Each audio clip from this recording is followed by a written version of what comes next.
ಕತ್ತರಿಸಿರುವಂತಹ ನಾವು ಎಳಮಟ್ಟೆಯನ್ನು ಈಗ ಎರೆಹುಳ ತೊಟ್ಟಿಯಲ್ಲಿ ಹಾಕ್ತಾ ಇದ್ದೇವೆ ನೋಡ್ಬೋದು. ಇದನ್ನು ಎಳೆಮಟ್ಟೆ ಅಂತ ಕರೀತಾರೆ ನೋಡ್ಬೋದು. ಎಷ್ಟು ತೂಕ ಇದೆ ಅಂತ ಹೇಳಿದರೆ ಒಂದೊಂದು ಸಿಕ್ಕಾಪಟ್ಟೆ ವೇಟ್ ಇದೆ ಒಂದೊಂದು. ನಮ್ಮ ಮುರುಗೇಶ್ ಅವರು ಇದನ್ನು ತಗೊಂಡು ಬಂದು ಹಾಕ್ತಾ ಇದ್ದಾರೆ. ಗರಿ ಮತ್ತು ನೋಡಿ ಈ ಥರ ಜೋಡಿಸ್ತಾ ಇದ್ದಾರೆ. ಈ ಕಡೆ ಭಾಗದಲ್ಲಿದೆ ಅಲ್ವಾ, ಇದು ಒಳಗಡೆ ಗೊಬ್ಬರ ಇದೆ ಅಂತೆ. ಇದನ್ನು ಹೊರಗಡೆ ಹಾಕಿ ಬೇರೆ ಗಿಡಗಳಿಗೆ ಹಾಕ್ಕೊಂಡು ಇದನ್ನು ಖಾಲಿ ಮಾಡ್ಕೊಂಡು ಮತ್ತೆ ಇದೇ ಥರ ಜೋಡಿಸ್ತಾರಂತೆ. ನೆಕ್ಸ್ಟ್ ಸಿಕ್ಕಾಪಟ್ಟೆ ಚೆನ್ನಾಗಿದೆ ಪ್ರೊಸೆಸ್ಸು, ಒಳ್ಳೆ ಐಡಿಯಾ. ನಮ್ಮ ಮುರುಗೇಶ್ ಅವರ ತಂದೆಯವರು ಗರಿ ಬಿದ್ದಿರುವಂತಹ ತೆಂಗಿನ ಮರದಿಂದ ಹಸಿ ಗರಿ ಬಿದ್ದಿರುವಂಥದ್ದು ತಗೊಂಡು ಬರ್ತಾ ಇದ್ದಾರೆ ಇಲ್ಲಿ. ಮತ್ತೆ ಇದನ್ನ ಕಟ್ ಮಾಡಿ ಸಪ್ರೇಟ್ ಮಾಡಿ ಗರಿ ಎಲ್ಲ ಸಪ್ರೇಟ್ ಹಾಕ್ತಾರೆ. ಹಸಿ ತೊಗಟೆ ಮಾತ್ರ ಇಲ್ಲಿ ಒಳಗಡೆ ಹಾಕ್ತಾರೆ. ಇಲ್ಲಿ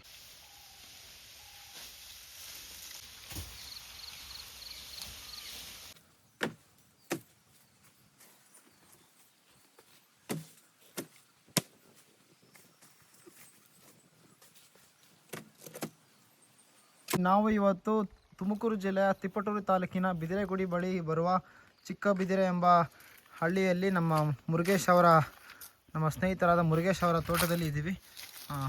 ಅವರ ಅಪ್ಪಾಜಿಯವರು ಇಲ್ಲಿದ್ದಾರೆ.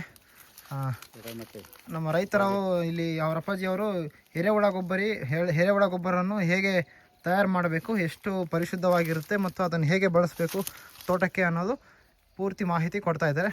ಮಾಹಿತಿ ಎರೆಮಟ್ಟೆಯನ್ನು ಕತ್ತರಿಸ್ಬಿಟ್ಟು ಹಾಕಿ ಸಗಣಿ ಕಾದ್ರೆ ನೀರು ಬಿಡ್ತೀವಿ. ಇದಕ್ಕೆ ಸಗಣಿ ಹಾಕಿ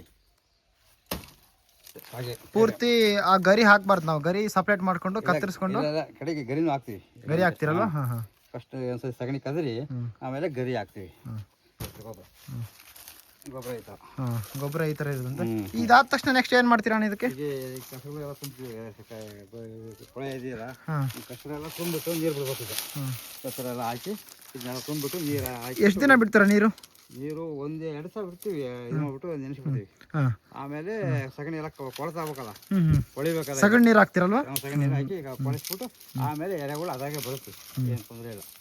ಬಂದ್ಮೇಲೆ ಹೊರಗಡೆಯಿಂದ ತಗೊಂಬಂದು ಹಾಕ್ತೀರಾ ಎರೆಹುಳ? ಮತ್ತೆ ಇಲ್ಲ, ಸದ್ಯಕ್ಕೆ ಹಾಕಿರಲ್ಲ, ಇನ್ನು ಹಾಕ್ಬೇಕು. ಸದ್ಯ ಹಾಕ್ಬೇಕು. ಹೊರಗಡೆಯಿಂದ ಒಂದು ಅರ್ಧ ಅಥವಾ 1 kg ತಗೊಂಬಂದು ಇದು ಮಧ್ಯದಲ್ಲೇ ಹಾಕ್ತಾ ಇದ್ರು ಬಿಡ್ತಾರೆ. ಜಲ್ದಿ ಬರುತ್ತೆ. ಎಷ್ಟು ತಿಂಗಳು ಬೇಕು ಪೂರ್ತಿ ಕೊಳಿ ಹಾಕಿದ್ದು? ತಿಂಗಳು ಬೇಕು. ನೋಡಿ ಎಷ್ಟು ಬೇಗ, ಕೇವಲ ಒಂದು 90 ರಿಂದ 100 ದಿನಗಳಲ್ಲಿ ಪೂರ್ತಿ ಗೊಬ್ಬರ ಆಗಿ ಕನ್ವರ್ಟ್ ಆಗಿ ಈ ಥರ ಪುಡಿಯಾಗಿ ಕಾಣಿಸುತ್ತೆ. ನೋಡ್ಬೋದು, ಇದು ಪೂರ್ತಿ ಕಂಪ್ಲೀಟ್ ಪ್ಯೂರ್ ಆರ್ಗ್ಯಾನಿಕ್ ಎರೆಹುಳ ಗೊಬ್ಬರ ಇದು. ನೋಡಿ, ಇದು ಕೆಳಗಡೆ ಬಿದ್ದಿರುವಂತಹ ಮಾವಿನ ಎಲೆ ದರ್ಗು ಇದನ್ನು ಸಹ ಅದು ಎರೆಮಟ್ಟೆ ಇದಲ್ವ, ಅದು ಮೇಲೆ ಮುಚ್ತಾರೆ ಪೂರ್ತಿ ಕಂಪ್ಲೀಟ್ ಆಗಿ. ಇದಾದ ನಂತರ ಸಗಣಿ ಒಳಗಡೆ ನೀರು ಮಿಕ್ಸ್ ಮಾಡಿಕೊಂಡು ಪೂರ್ತಿ ನೆನೆಸ್ತಾರೆ. ಈ ತೊಟ್ಟಿ ಬಂದು ಇದು 18 ಅಡಿ ಉದ್ದ ಇದೆ, ಅಗಲ 6 ಅಡಿ ಇದೆ. ಈ ಅಗಲ 6 ಅಡಿನಲ್ಲಿ ಏನು ಮಾಡ್ತೀವಿ ನಾವು, 2 ಕಂಪಾರ್ಟ್ಮೆಂಟ್ ಮಾಡ್ಕೊತೀವಿ. ಯಾಕೆ ಅಂತಂದರೆ ಹುಳಗಳು ನೀಟಾಗಿ ಆ ಕಡೆಯಿಂದ ಈ ಕಡೆಗೆ ಹೋಗೋದಕ್ಕೆ ಆ ಕಡೆ 3 ಹೋಲ್ ಬಿಟ್ಟಿದ್ದೀವಿ. ಸೊ ಈ ಕಡೆ ಮಧ್ಯದಲ್ಲಿ ಏನು ಮಾಡಿದ್ದಾರೆ ಅಂತ ಹೇಳಿದ್ರೆ, ಚಿಕ್ಕ ಒಂದು ಎಳ್ಳೆ ಥರ ಒಂದು ಚಿಕ್ಕ ಕಿಂಡಿ ಬಿಟ್ಟಿದ್ದಾರೆ, 3 ಕಿಂಡಿ ಬಿಟ್ಟಿದ್ದಾರಂತೆ.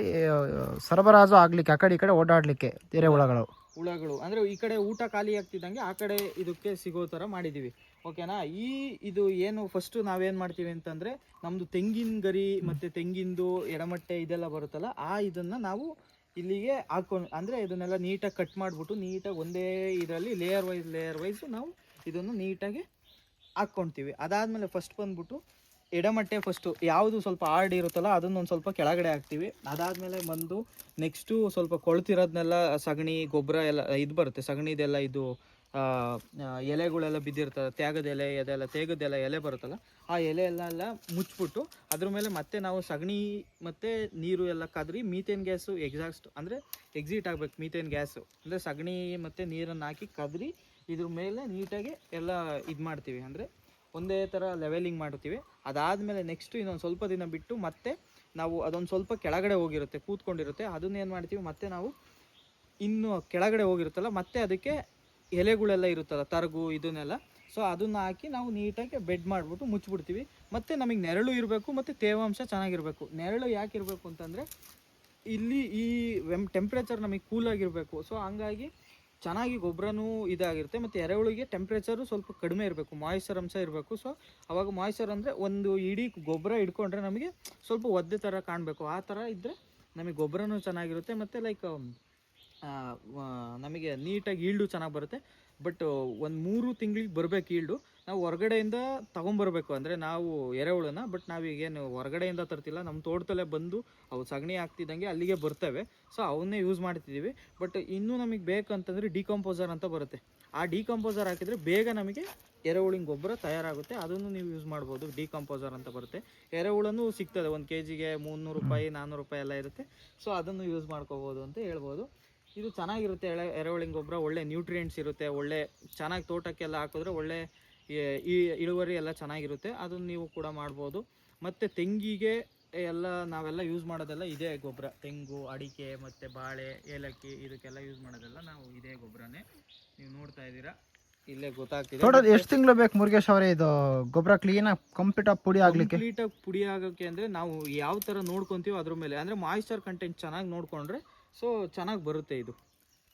ಓಕೆನಾ? ಅಂದರೆ ನಾವೇನು ಡೈಲಿ ಒಂದ್ಸಲ ಹಾಕ್ತೀವಿ, ಅದನ್ನು ನೀರು ಬಿಡ್ತೀವಿ, ಮತ್ತು ಅದನ್ನು ನೀಟಾಗಿ ನೋಡ್ಕೊಳ್ಳೋದಿಲ್ದಿಂದ ಸೊ ಏನಾಗ್ತಿದೆ, ಒಂದು 4-5 ತಿಂಗಳು. ಯಾಕೆಂದರೆ ಇದು ಎಡಮಟ್ಟೆ ಅಂತ ನಾವು ಕರಿತೀವಿ. ಸೋಗೆದು ಇದೆಲ್ಲ ಇದಿರುತ್ತಲ್ಲ, ಅದು ಸ್ವಲ್ಪ ಕರಗೋದು ನಿಧಾನ ಆಗುತ್ತೆ. ಇದು ಒಂದು 2.5 ತಿಂಗಳಾಗಿದೆ. ಸೊ 2.5 ತಿಂಗಳಿಂದ ಈ ಥರ ಇದಕ್ಕೆ ಒಂದು ಸ್ವಲ್ಪ ತಿಂತಾ ಇದೆ ನೋಡಿ. ಈ ಥರ ಸ್ವಲ್ಪ ತಿಂದು ಇದಾಗಿದೆ. ಇದನ್ನು ನಾವು ಇದು ಮಾಯಿಶ್ಚರ್ ಕಂಟೆಂಟ್ ಚೆನ್ನಾಗಿತ್ತು ಅಂದರೆ ಬೇಗ ತಿನ್ನುತ್ತೆ ಅದಕ್ಕೆ. ಓಕೆನಾ?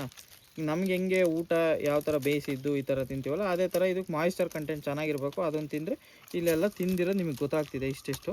ಬಟ್ ಒಂದು ಸ್ವಲ್ಪ ನಿಧಾನ ಆಗುತ್ತೆ ಮಾಮೂಲಿ ಗೊಬ್ಬರಕ್ಕೂ, ಅಂದರೆ ಮಾಮೂಲಿ ಬೇರೆ ಇದಕ್ಕೆ ಹಾಕೋದಕ್ಕೂ ಒಂಚೂರು ನಿಧಾನವಾಗಿ ಬರುತ್ತೆ. ಇದು ಒಳ್ಳೆ ಪೌಷ್ಟಿಕವಾಗಿರುತ್ತೆ, ಒಳ್ಳೆ ಚೆನ್ನಾಗಿರುತ್ತೆ, ಒಳ್ಳೆ ಹೈಲಿ ನ್ಯೂಟ್ರಿಯೆಂಟ್ ಇರುವಂಥ ಗೊಬ್ಬರ. ನೀವು ಆ ಗೊಬ್ಬರ ಅಂದರೆ ಕೆಮಿಕಲ್ ಫರ್ಟಿಲೈಸರ್ಸ್ಗೆ ಹೋಗೋಕ್ಕಿಂತ ಆರ್ಗ್ಯಾನಿಕ್ ಫರ್ಟಿಲೈಸರ್ಸ್ನ ಯೂಸ್ ಮಾಡೋದ್ರಿಂದ ನಮ್ಮ ತೋಟದ ಫಲವತ್ತತೆಯು ಚೆನ್ನಾಗಿರುತ್ತೆ ಅಂತ ಹೇಳ್ಕೊಳ್ಳೋಕ್ಕೆ ಇಷ್ಟಪಡ್ತೀನಿ. Thank you. ಓಕೆ, ಈ ವಿಡಿಯೋ ವೀಕ್ಷಿಸೋದಕ್ಕಾಗಿ ಎಲ್ಲರಿಗೂ ಧನ್ಯವಾದಗಳು. ನೀವು ಸಹ ನಿಮ್ಮ ಹೊಲದಲ್ಲಿ ಎರೆಹುಳ ತೊಟ್ಟಿಯನ್ನು ನಿರ್ಮಾಣ ಮಾಡಿ, ಆದರೆ ತ್ಯಾಜ್ಯದ ಗಿಡದ ಮತ್ತು ಮರದ ತ್ಯಾಜ್ಯಗಳಿಂದ ಎರೆಹುಳ ಗೊಬ್ಬರವನ್ನು ತಯಾರಿಸ್ಕೊಳ್ಳಿ ಅಂತ ಹೇಳಲಿಕ್ಕೆ ಇಷ್ಟಪಡ್ತೇನೆ. ಕೃಷಿ ಇಲಾಖೆಯಿಂದ ಸಹ ನಮ್ಮ ಕರ್ನಾಟಕ ಸರ್ಕಾರ ತುಂಬ ಸಹಾಯಧನವನ್ನು ಕೊಡ್ತಾ ಇದೆ. ಸಬ್ಸಿಡಿನೂ ಸಹ ಇದೆ ಅನಿಸುತ್ತೆ, ನನಗೆ ಗೊತ್ತಿಲ್ಲ. ಅದರ ಮಾಹಿತಿ ತಿಳ್ಕೊಂಡು ನೀವು ಇದನ್ನು ಕಂಟಿನ್ಯೂ ಮಾಡಬೇಕಂತ ನಾನು ಕೋರಿಕೊಳ್ಳುತ್ತಿದ್ದೇನೆ.